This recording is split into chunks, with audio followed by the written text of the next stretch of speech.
Wikileaks founder Julian Assange has agreed to plead guilty to a felony charge in a deal with the U.S. Justice Department that will allow him to walk free. Assange revealed state secrets about America's wars on his website Wikileaks.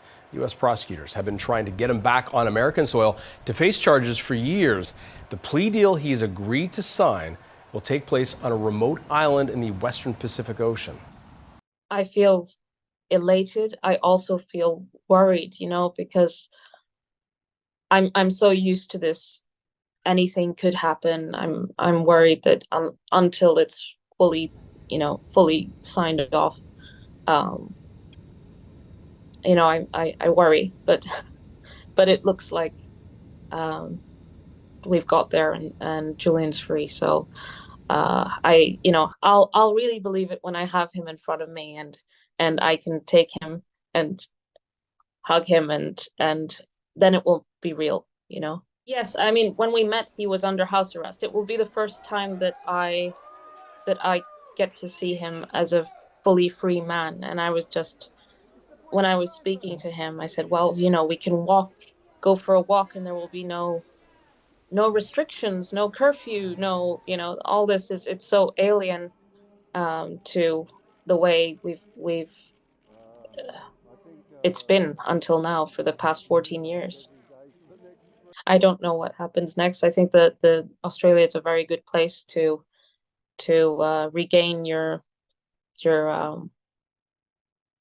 health and sanity. I think that goes not just for Julian, but for me as well. It's been a rough, very rough few years, and we need some time. And I think Australia is very supportive of Julian. Obviously, I mean, we wouldn't be here if it wasn't the case. The population, the parliament, the government, and so on. So, what's important is that Julian's safe, and that we have time to be able to move into the next chapter. I've been very clear as both the Labor leader in opposition, but also as Prime Minister, that regardless of the views that people have about Mr Assange's activities, the case has dragged on for too long. There's nothing to be gained by his continued incarceration, and we want him brought home to Australia.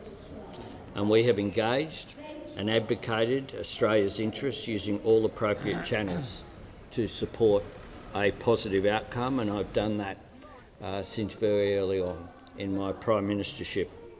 I will have more to say when these legal proceedings have concluded, which I hope will be very soon. I think that the correct course of action from the US government should have been to drop the case entirely. We will be seeking a pardon, obviously, but the fact that there is a guilty plea under the Espionage Act in relation to obtaining and disclosing national defense information is obviously a very serious concern for journalists and national security journalists in general. Well, I think enough was enough. I'm pleased that he's been released. I'm sorry that it's taken a plea on a charge of espionage, because I don't think actually anybody thinks that what he was doing was espionage. The use of these really punitive laws to which there is no defense will have had the effect of silencing all kinds of journalists from doing this kind of journalism.